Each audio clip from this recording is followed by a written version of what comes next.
Guys, I'm really pleased to be joined by Adrian Granat, heavyweight prospect on the channel tonight. Adrian, how are you? I'm good, thanks. How are you? Yeah, very well indeed, very well indeed. Really good to speak to you tonight, so thanks for your time. Before we get into it, Adrian, I was doing a little bit of a research before speaking to you, and I read online that you're an accountant in terms of your training and your education and that side of things. So I guess I was keen to ask how you ended up getting into boxing and going down the professional boxing route when you've got that sort of educational background. I started boxing as a kid, and I actually went my first 2 professional fights while I was studying in Sweden. Did you really? So, yeah, I did. And it's always been a dream of mine, so to speak, to go professional. So I've trained almost all my life, and all the way through school and through university.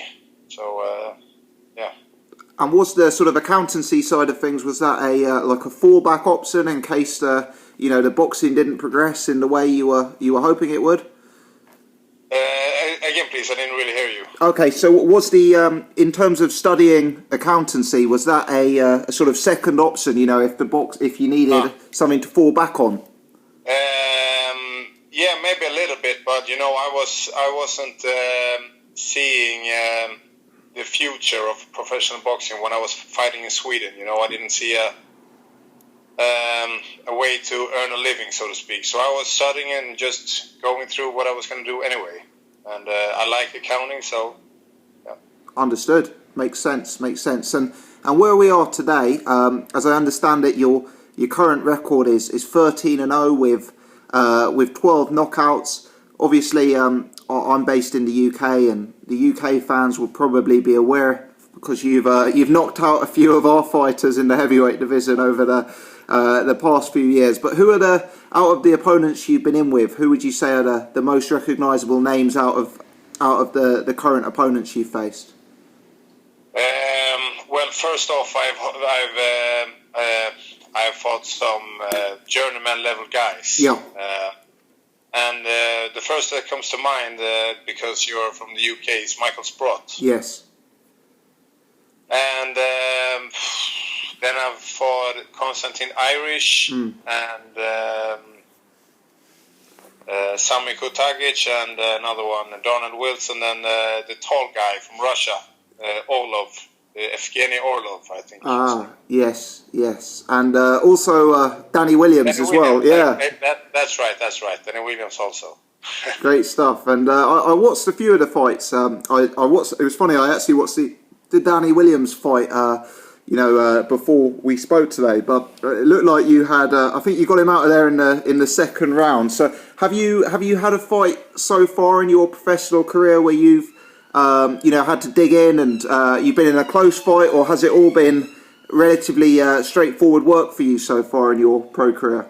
It's been pretty straightforward, but that's pretty much what's expected and what I've expected of myself as well. Right. Considering the opposition.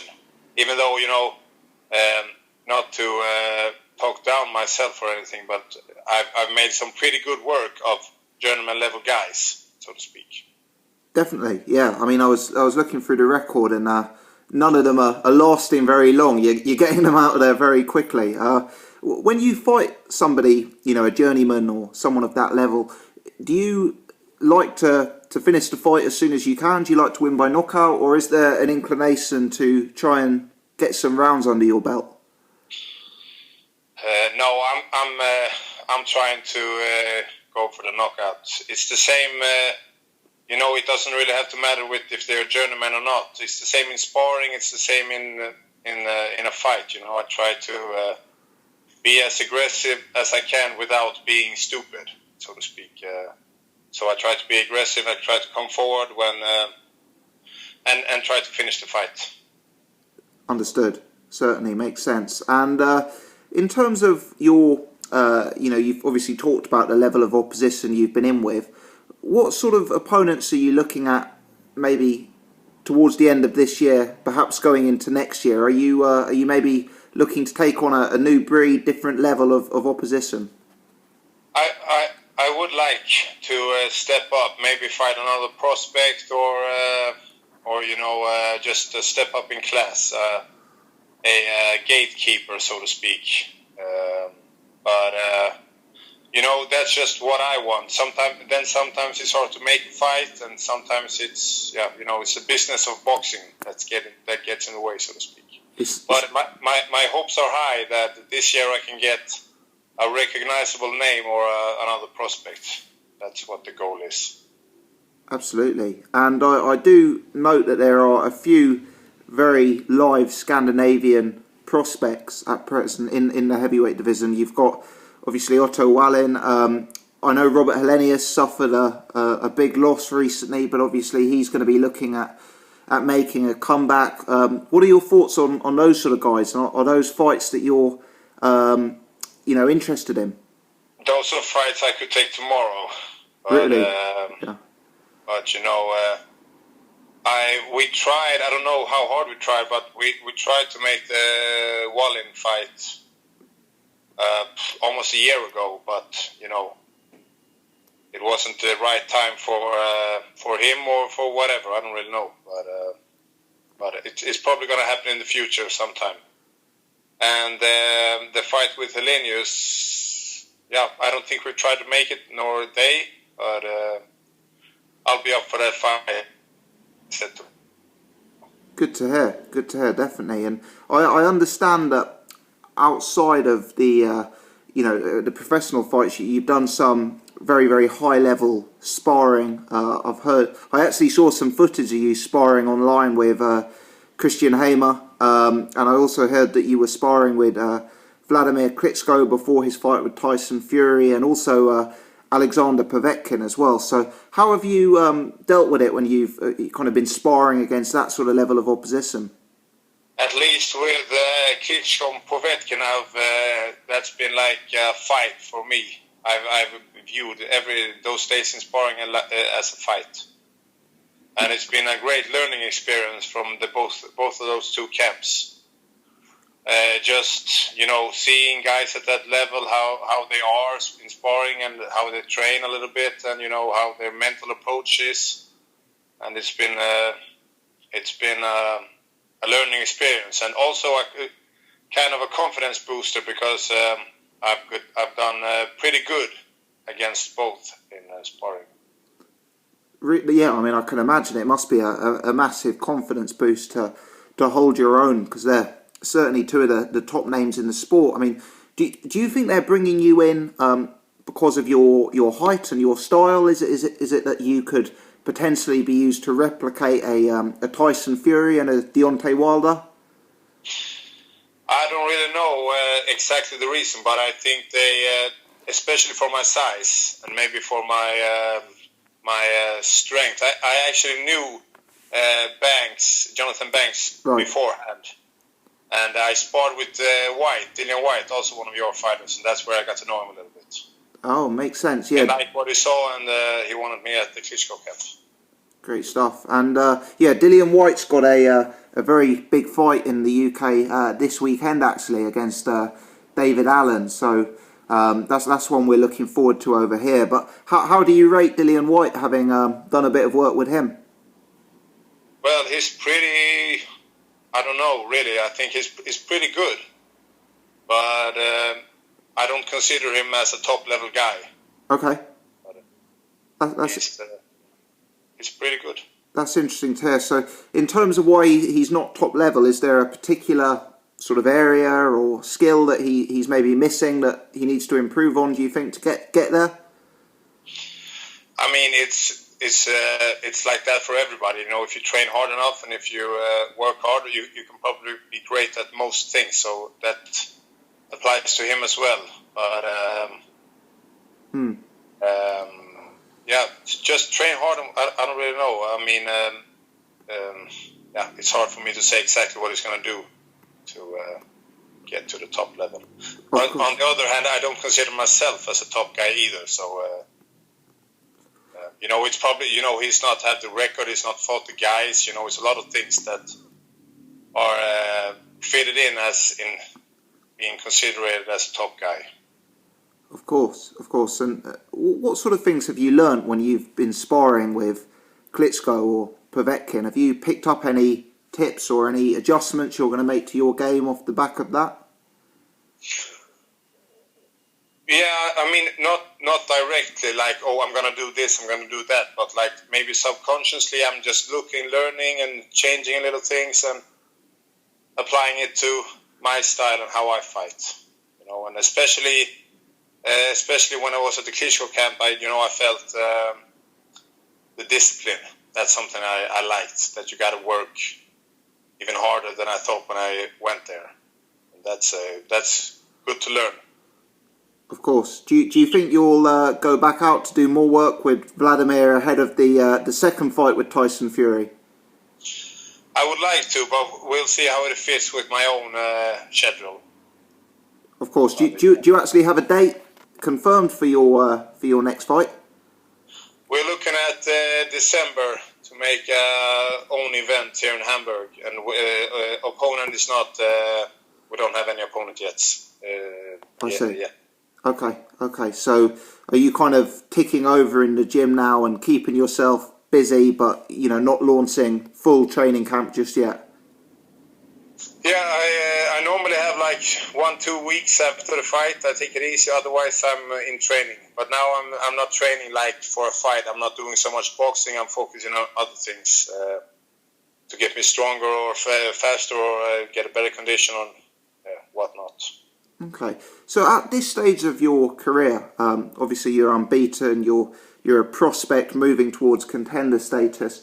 Would you potentially take a fight that came up at short notice? Say, for example, I don't know, we had the Deontay Wilder versus Povetkin fight cancelled, and they had to pull in Chris Arreola at short notice. I mean, would you be inclined to take an opportunity like that if it became available, or are you more going to take your time and do things by your own timeline?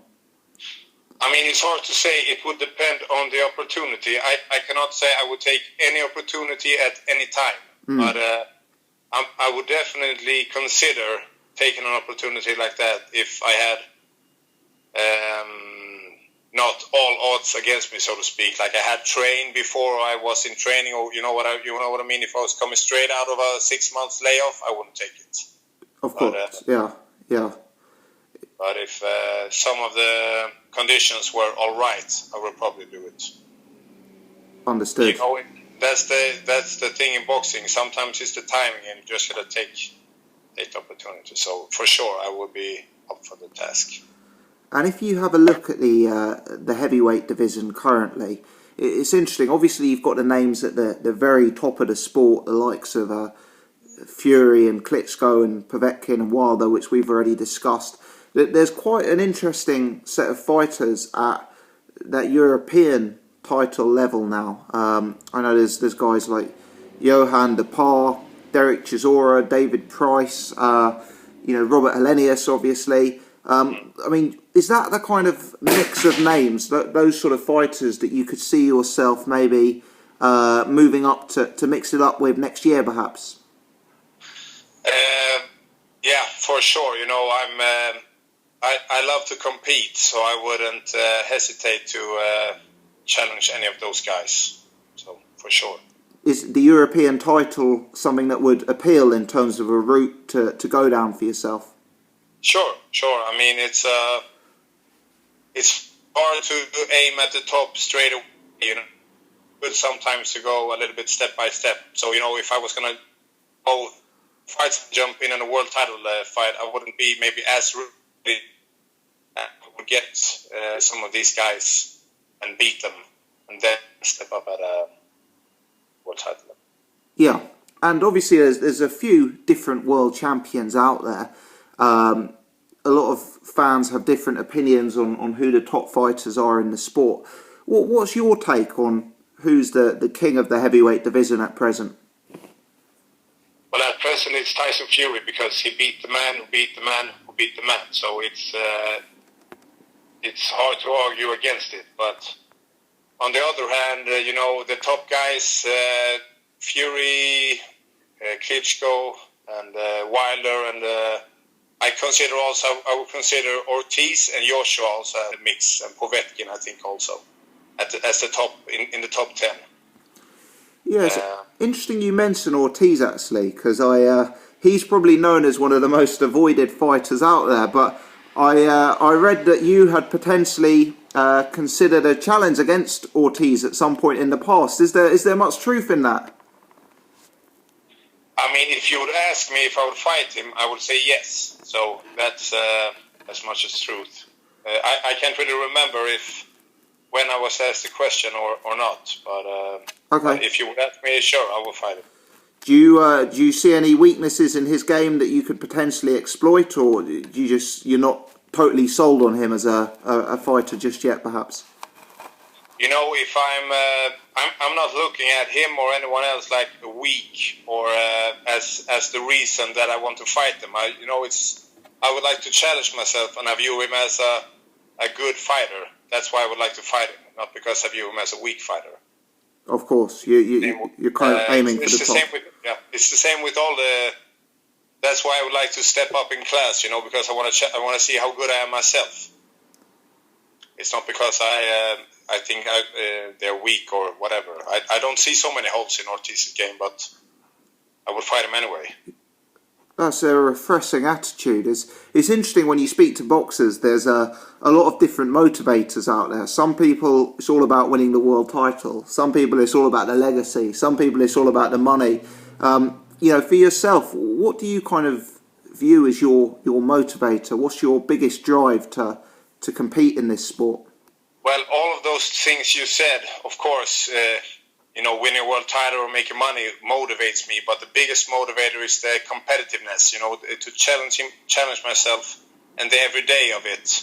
That I feel motivated when I wake up because I'm going to have a tough fight or something like this. That's, for me, what drives me the most, to compete and to challenge myself. No, that's good to hear. I think it's a fascinating division at present, and there's going to be so many opportunities, and it'd be great to see you in the mix with some of those names next year. It must be very exciting times in your current position to build to that point, I guess. That's true, and it's Britain is hot right now, so don't be surprised if I'm coming over. Absolutely. Are you going to do like a Shannon Briggs and turn up at the gyms? That might just happen. You never know. This is it. Or maybe even Dillian White, depends on how he does this weekend perhaps, or maybe a European title fight with a Derek Chisora or a David Price. I mean, I guess those guys are all, I hear David Price is looking for an opponent for later on in the year actually, so you never know, something like that may become available for the European title perhaps. And I would take those two fights with White and Price in a second. I would definitely fight both of those guys. Wow, that's good to hear. It's certainly, there's the division here is it's really flourishing at present. There's so much interest here, and lots of people buying tickets, lots of people spending their money following boxing, which is great. It's really done good for the sport here. So and of course. You guys in Britain, you're bringing the world stars over. Like Golovkin is coming over. I think Rigondeaux also. Maybe I heard about it. Yeah, Rigondeaux fought here 2 weeks ago. Yeah. The mecca of boxing. Definitely, and Klitschko coming over for the rematch as well. So it's So it's really a sort of busy time in that sense. And I have to ask you, I guess the one person I haven't mentioned is Anthony Joshua. Obviously, he's our other heavyweight world champion. What's your take on his progress and career today? Well, you can't deny he's made a good job climbing, running, and being a professional boxer. So, I mean, it's big. It's a good job. Sure. He's done well. I noticed you guys have got similar. You both fought Konstantin Eric. You both fought Michael Sprott. So potentially you can draw some similarities to how you guys have dealt with that opposition, perhaps. And funny enough, we both finished them in the same rounds. Both of them guys. That's pretty fun. Really, do you know what? That's really interesting. Yeah. So no, that's You can check that one. Pretty funny. it's a bit of a coincidence there, definitely. But yeah, he's another. You know, he's a superstar over here, and I guess the other big name is David Hay as well. What have you made of his comeback so far? Well, I don't really know who he's fought, but he is also I would consider top 10 in the heavyweight boxing play. Because he's a little bit smaller, he's fast, elusive, and it's pretty tough to deal with for all these big guys. But with good power. So for sure. Definitely, it's very, very light division. Adrian, I won't take up too much more of your time. I know you're a busy man, but I want to thank you very much for taking the time to speak to me this evening. It was really good to discuss and to hear your thoughts, and I hope potentially we can do it again, maybe in future when you've got a fight lined up. We can have another conversation. Yeah, for sure. I thank you as well, and don't be surprised if you see me in Britain in future. I hope so. I will buy a ticket if we have you in Britain, Adrian. Definitely, it'd be good to come and see you box live. But no, thanks very much for speaking to me, and I hope you have a great evening. Yeah, likewise. Take care. Take care, Adrian. Bye now. Bye.